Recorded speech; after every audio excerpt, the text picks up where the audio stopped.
நம்ம தமிழ்நாட்டினுடைய பெருமையை நம்மளுடைய உடன்பிறப்புகள் எல்லாரும் சேர்ந்து நேஷனல் மீடியா வரைக்கும் கொண்டு போயிட்டாங்க. ராத்திரி பூரா நம்ம கூட தானே இருந்தான், அதுக்குள்ள இந்த நியூஸ் எப்படி வெளியே போச்சு? இவங்க அவங்கள குறை சொல்ல, அவங்க இவங்கள குறை சொல்லன்னு ஆக மொத்தம் இங்க மக்களை முட்டாளாக்க எல்லாரும் ட்ரை பண்றீங்களான்னு எல்லாரும் கொந்தளிச்சு போயிருக்காங்க. என்னதான் ஆக்சுவலா ப்ராப்ளம் போயிட்டு இருக்கு? என்ன இது? ரியல் ஒன் நேயர்களுக்கு வணக்கம். நான் உங்கள் இடி.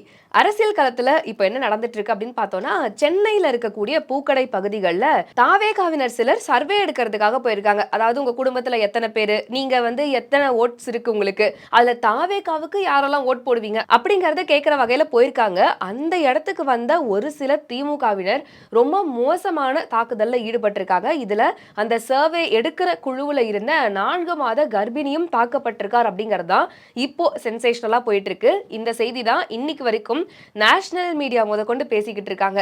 நம்ம மக்கள் போய் கிட்டத்தட்ட ஆயிரக்கணக்கான வீடியோ என்னுடைய போன்ல இருக்கு, நான் எல்லாருக்கும் அனுப்புறேன். இவ்வளவு ப்ராப்பரா ஸ்கெடியூல் பண்ணி அசைன் பண்ணி எல்லாரும் போய் ஒரு வார்டுல 4-5 பேரா தான் போய் கேட்டிருக்காங்க. இந்த 4-5 பேர் போய் கேட்டதுல இன்னைக்கு திமுகவை சேர்ந்த, அதாவது துறைமுகம் சட்டமன்ற தொகுதிக்கு உட்பட்ட திமுக நிர்வாகிகள் 60வது வட்டத்தில் இருந்தவங்க இன்னைக்கு எங்க நிர்வாகிகளை மனசாட்சியே இல்லாம கிட்டத்தட்ட 3 லேடிஸ் ஒரு ஜென்ஸ் போயிருக்காங்க. அதுலயும் அந்த ஜென்ஸ் உடம்பு சரியில்லாதவர், அவங்க ஆட்டோல கூட்டிட்டு போகணுன்றதுக்காக அவர் ஒரு ஆட்டோ ஓட்டுநர் ஆட்டோல கூட்டிட்டு போயிருக்கிறாரு. அவர் ஆல்ரெடி கேன்சர் பேஷண்ட்னு சொல்றாங்க. அவ்வளவு மோசமான ஒரு நபரை கூட வந்த ஒரு காரணத்துக்காக இழுத்து போட்டு 50க்கும் மேற்பட்டவர் அடிச்சு அவர் தான் இன்னைக்கு ஐசியூ வரைக்கும் போயிருக்கு. டாக்டர்ஸே கொஞ்ச நேரத்துல ரொம்ப டென்ஷன் ஆகி அது ஒரு பேனிக் சிச்சுவேஷனே அங்கே கிரியேட் ஆயிடுச்சு. ஏன்னா அவருக்கு தான் ஃபிட்ஸ் வந்தது, ட்ரீட்மெண்ட் கொடுக்கும்போது அங்கே வாமிட் சென்சேஷன் ஆயிடுச்சு. இவ்வளவு பெரிய இஷ்யூவை கிரியேட் பண்ணிட்டு இருக்கிறாங்க திமுகவில் இருக்க நிர்வாகிகள் அத்தனை பேருமே. மக்களாகிய நீங்கள் இது எல்லாத்தையும் பார்த்துக்கிட்டு தான் இருக்கிறீங்க. இதுல என்ன ஒண்ணுன்னா, இப்போ ராத்திரி 12 மணி ஆகுது, இன்னைக்கு நாங்க அவங்களுக்கு உட்கார்ந்து பாதுகாப்பு கொடுத்துக்கிட்டு இருக்கிறோம். அந்த அளவுக்கு இருக்கு நம்ம நாட்டுடைய சட்ட ஒழுங்கு. தாவேகா சைட்ல இருந்து சொல்லக்கூடியது என்ன அப்படின்னா, இப்படி ஒரு மோசமான ஆட்சியை நாங்க பார்த்ததே இல்லைங்க. எப்படி சர்வே எடுக்க போனோம், நாங்க வேற ஏதாவது பண்ணோமா, ஏதாவது பிரச்சனை பண்ணோமா, எங்களை போய் எப்படி தாக்குறாங்க அப்படின்னு சொல்லி தாவேகால இருக்கக்கூடிய ஒரு சில முக்கியமான ஆட்கள் பாதிக்கப்பட்டவங்களை நேர்ல பார்த்திருக்காங்க. இப்போ நமக்கே ஆப்வியஸா தெரிஞ்சிருக்கும், ஏன்னா சப்போர்ட் எல்லாமே தாவேகாக்கு போக ஆரம்பிச்சிருக்கும். ஏன்பா அவங்க வேலையை பாக்குறாங்க, இந்த திமுகவை சேர்ந்தவங்க ஏன் இப்படி பண்றாங்க அப்படின்னு உடனே அடுத்ததா ஒரு தகவல் வருது. என்ன அப்படின்னா, தாவேகாவினர் இருக்காங்க இல்லையா, அவங்க எல்லாம் சர்வே எடுக்க போனப்ப வீட்டுல இருந்த பொதுமக்களை தாக்குனாங்க. ஓட்டு மரியாதையா தாவேகாக்கு தான் போடணும், இல்லைன்னா பாத்துக்க பஞ்சாயத்தாய் போயிடும் அப்படிங்கிற ரேஞ்சுக்கு மிரட்டினாங்க, எங்களை அடிச்சாங்க அப்படின்னு சொல்லி 3 பெண்கள் மருத்துவமனையில போய் அட்மிட் ஆகுறாங்க. இததான் முக்கியமான விஷயமா திமுகவும் திமுகவை சேர்ந்த ஊடகங்களும் வெளியிட்டு இருக்காங்க. ஓட்டு போடுதான், நீங்க எதுக்கு ஓட்டு போடுங்க, அது உங்களுக்கு தேவையில்லாத கதை, நாங்க யாருக்குன்னா கூட போடுவோம். நீங்க விஜய்க்கு தான் போடணும்னா எப்படி? அது விஜய்க்கு போடணும் அவ்வளவு சட்டமா? நாங்க விஜய்க்கு போட்டு தான் ஆகணுமா? எங்களுக்கு உயிர் போனோமா அது நாங்க போட்டு? சொல்லுங்க, நீங்களா சொல்லுங்க. பொதுமக்கள் நீங்க பாதுகாப்பு எங்களுக்கு இல்லையா? தனியா தான் இருந்தேன் வீட்டில்.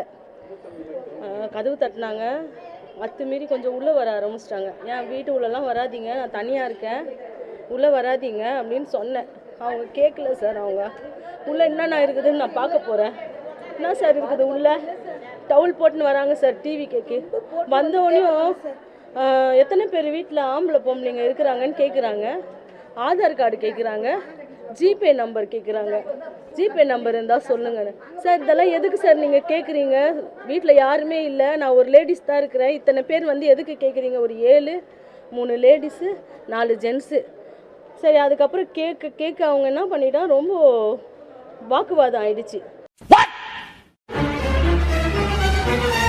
இப்ப எல்லாருக்கும் ஒரு பெரிய டவுட் வரும். இப்போ தாவேகா சைடு பிரச்சனையா இல்ல திமுக சைடு பிரச்சனையா? ஒருவேளை இவங்க இப்படியோ அவங்க அப்படியோ அப்படிங்கிற மாதிரி பல குழப்பங்கள் போய்கிட்டு இருக்கு. இதுக்கிடையில தான் இன்னொரு சம்பவமும் நடக்குது. சரி, தாவேகாலாம் எங்களுக்கு ஒரு ஆப்போசிட்டே கிடையாதுங்க, நாங்க எதை பத்தி யோசிக்கிறதே கிடையாது, நாங்க ஜாலியா இருக்கோம் அப்படின்னு நம்மளுடைய உடன்பிறப்புகள் நிறைய இடத்துல சொல்லிட்டு தான் இருக்காங்க. ஆனா ஒரு சின்னம் கொடுத்ததுக்கே பயங்கரமா பதறாங்களாமே. என்ன பாக்குற? ஷாக்கா இருக்கா? இருக்கும்டா.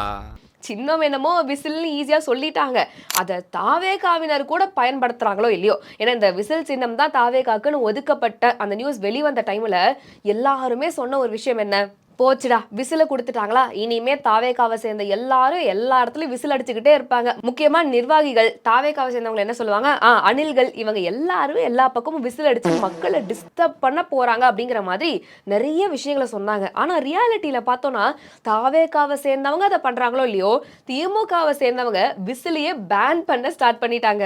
ஏன் இதை இவ்வளோ அழுத்தமா சொல்றேன் அப்படின்னா, சமீபத்துல ஒரு நியூஸ் வருது. சேபாக் ஸ்டேடியம்ல IPL நடக்க போகுது, இனி வர ஆண்டுல நடக்க போறப்போ சிஎஸ்கே மேட்சஸ்லாம் நடக்கும் இல்லையா, அந்த டைம்ல ஸ்டேடியத்துக்குள்ள விசில் அலோ பண்ண மாட்டோம் அப்படிங்கிற மாதிரி ஒரு நியூஸ் வருது. அது எப்படி, சென்னை சூப்பர் கிங்ஸ்னாலே பெரிய விசில் அடிங்கன்னு நாங்க கேள்விப்பட்டிருக்கோம், எப்படி நீங்க விசில பேன் பண்ணுவீங்கன்ற மாதிரி மக்கள் எல்லாம் கேள்வி கேட்க ஆரம்பிச்சதுக்கு அப்புறமா BCCI ஒரு விஷயம் சொல்றாங்க. எப்பா நாங்கெல்லாம் அப்படி பண்ண கிடையாதுப்பா, நாங்க அந்த தடையெல்லாம் சொல்லவே கிடையாது, லோக்கல்ல இருக்கிற போலீஸ் இந்த மாதிரியான ஒரு விஷயத்த சொல்லியிருக்காங்க அப்படின்னு சொல்லியிருக்காங்க.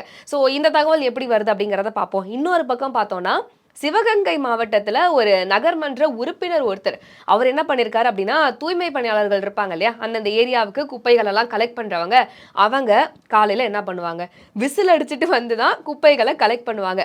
அவங்க கிட்ட போய் விசில வாங்கிட்டு, இனிமே நம்மளுடைய பகுதிகளில் விசில் சத்தம் கேட்கவே கூடாதுன்னு சொல்லிட்டு ஒரு ஸ்பீக்கர் ஒண்ணு கொடுத்திருக்காரு. அதுக்கப்புறம் அவர் கொடுத்த ஒரு ஸ்பீச் ஒண்ணு இருக்கு பாத்தீங்களா. சத்யா, நம்ம வார்டில் இனிமேல் விசில் அடிக்க வேணாம், நம்ம வார்டில் இனிமேல் இந்த சத்தம் வேணாம். பதிலாக உங்களுக்கு இந்த இது தரேன், இதை வச்சுக்கிறீங்க, இதை வச்சு நீங்கள் குப்பை வாங்க. நம்ம வார்டில் காலையில் அதிகாலையில் சூரியன் உதிச்சோன்னா குப்பைகளை மக்களிடத்துலேருந்து பொதுமக்களிடந்து சேகரிக்கிறதுக்காக நம்முடைய சுகாதார பணியாளர்கள் ஒவ்வொரு வீடாக வந்து குப்பையை சேகரிக்கிறதுக்காக வர்றாங்க. அவங்க வரும்போது கொண்டு வர அந்த சத்தம், அந்த ஊதி சத்தத்தை இனிமேல் இந்த வார்டில் இந்த ஊதி சத்தம் நம்மளுக்கு வேணாம்னு சொல்லிட்டு அதுக்கு பதிலாக குப்பைகளை சேகரிக்கிறதுக்கு உண்டான பாடல்கள் அடங்கிய ஒரு கருவியை, ஒரு ஒலிப்பான நம்ம அவங்களுக்கு கொடுத்துருக்கோம். நோட் திஸ் பாயிண்ட், அதாவது காலையில சூரியன் உதிக்கிற நேரத்துல இவங்க விசில் அடிச்சுட்டு வரக்கூடாது அப்படிங்கிற மாதிரி என்ன ஒரு ரைமிங்கா கோர்வையா பேசியிருக்கிறாரு. எதுக்கு விசில பார்த்தா உங்களுக்கு அவ்வளோ பயம்? விசில் அவ்வளவுதான், நாங்களே வந்து அதை சிம்பிளா தான் எடுத்துக்கிறோம், நீங்க ஏன் அதை இவ்வளவு பெரிய ரியாக்ஷனா மாத்துறீங்க அப்படிங்கிறது தான் இன்னைக்கு தாவேகாவை சேர்ந்த பலரும் கேள்வி கேட்க ஆரம்பிச்சிருக்காங்க. எவ்வளவு இடைஞ்சல் பண்றாங்க.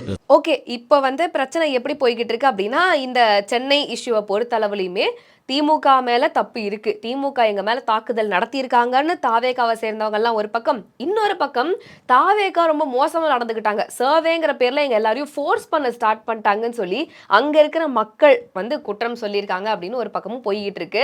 மற்றபடி திமுக வந்து ரொம்ப நல்லவங்கப்பா, அவங்க கரெக்டா தான் இருக்காங்க அப்படிங்கிற மாதிரி அவங்க தரப்புல இருந்து சொல்லிக்கிட்டு இருக்காங்க. சரி, ஓகே, இந்த ப்ராப்ளமுக்கு இன்னும் கன்க்ளூஷன் வரல அப்படிங்கறதுனால இந்த ப்ராப்ளம் ஒரு பக்கம் வச்சுட்டு இன்னொரு பக்கம் பார்த்தோம் அப்படின்னா, முனியப்பனூர் பகுதியில் இந்த காவிரி நதிநீர் சைடெல்லாம் வந்து மணல் கொள்ளை நடந்துகிட்டு இருக்கு. அதாவது கொஞ்சமா மணல் எடுக்கிறோம், டிராக்டர்ல தான் மணல் எடுக்கிறோம், மாட்டு வண்டியில தான் மணல் எடுக்கிறோம்னு சொன்னதெல்லாம் போய் லாரியா மணல்களை எடுத்துட்டு போயிருக்காங்க.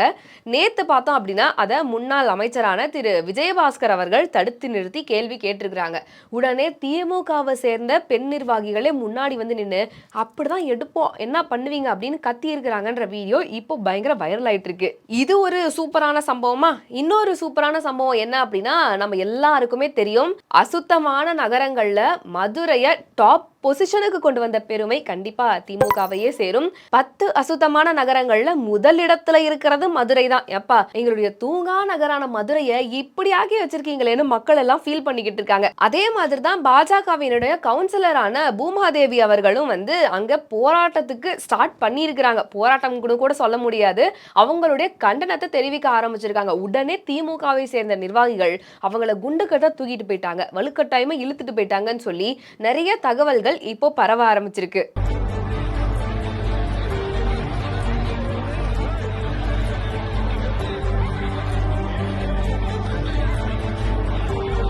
இப்ப நான் சொன்ன சம்பவங்கள் எல்லாமே இவ்ளோ நடக்குதா அப்படின்னு நீங்க ஆச்சரியப்படாதீங்க.